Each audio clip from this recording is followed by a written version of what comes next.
Hi guys, welcome to my YouTube channel. ഇന്ന് പൂത്താലി മീൻകറി ഉണ്ടാക്കുന്നത് എങ്ങനെയാണെന്ന് നമുക്ക് നോക്കാം കേട്ടോ. ആദ്യമായിട്ട് നമ്മുടെ ചട്ടി എടുത്ത് അടുപ്പത്ത് വയ്ക്കാം. അത് നന്നായിട്ട് ചൂടായതിന് അതിലേക്ക് കുറച്ച് കടുകിട്ട് കൊടുക്കാം. കടുക് നന്നായിട്ട് പൊട്ടിയതിന് ശേഷം കറിവേപ്പില ചേർത്ത് കൊടുക്കുന്നുണ്ട്.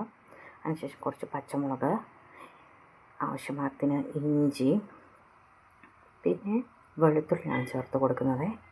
അതൊന്ന് നന്നായിട്ട് മൂക്കണം. അതിലെണ്ണയിൽ കിടന്ന് നന്നായിട്ട് അതിൻ്റെ ആ ഒരു പച്ചമണമൊക്കെ ഒന്ന് മാറി വരണം. അപ്പോൾ നന്നായിട്ട് നമ്മളൊന്ന് തീ കുറച്ചാണ് വെച്ചിരിക്കുന്നത് കേട്ടോ. പിന്നെ ആവശ്യമായിട്ടുള്ള മുളക് പൊടി എടുക്കുന്നുണ്ട്, പിന്നെ മഞ്ഞൾപ്പൊടി ചേർക്കുന്നു. അതിൻ്റെ കൂട്ടത്തിൽ മല്ലിപ്പൊടി ആവശ്യത്തിന് എടുക്കുന്നുണ്ട്. ഇവിടെ ഞാനിപ്പോൾ 2.5 സ്പൂണാണ് മുളക് പൊടി എടുത്തിരിക്കുന്നത്. അതനുസരിച്ചാണ് കേട്ടോ ബാക്കി പൊടികളെല്ലാം ചേർക്കേണ്ടത്. അവസാനം ഇച്ചിരി ഉലുവ പൊടിയും കൂടെ ഇടുന്നുണ്ട്. പിന്നെ വെള്ളം ചേർത്ത് നമ്മൾ നന്നായിട്ടൊന്ന് മിക്സ് ചെയ്തെടുക്കുകയാണ് കേട്ടോ. അതാണ് നമ്മൾ ഇതിനകത്തേക്ക്, ഇത് നന്നായി മൂത്തിട്ടുണ്ട്, അതിലേക്ക് നമ്മൾ ആഡ് ചെയ്ത് കൊടുക്കുകയാണ്.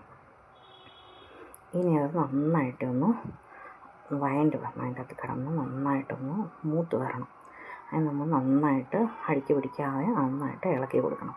മുളകെല്ലാം നന്നായിട്ട് മൂക്കണം.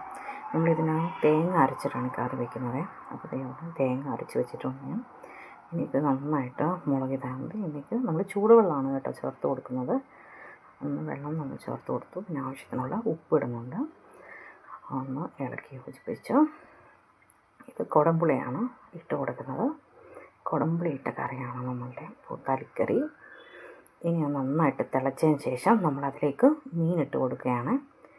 മീൻ ഒന്ന് വെന്തതിന് ശേഷമാണ് നമ്മൾ അടുത്ത ഇത് അരച്ച് വെച്ചിരിക്കുന്ന അരപ്പ് ചേർത്ത് കൊടുക്കുന്നത്.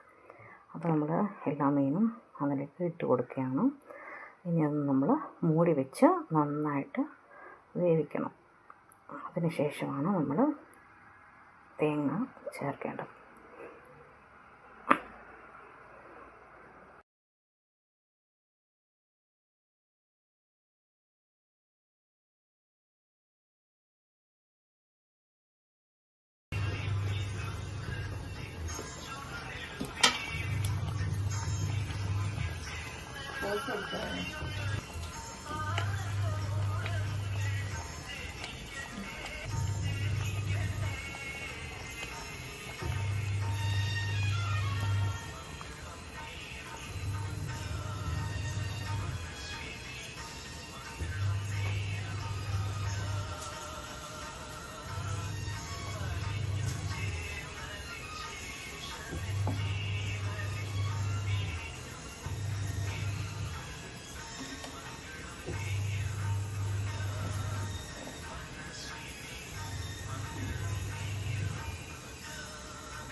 അപ്പോൾ നമ്മുടെ മീൻകറി ഇവിടെ റെഡി ആയിട്ടുണ്ടേ.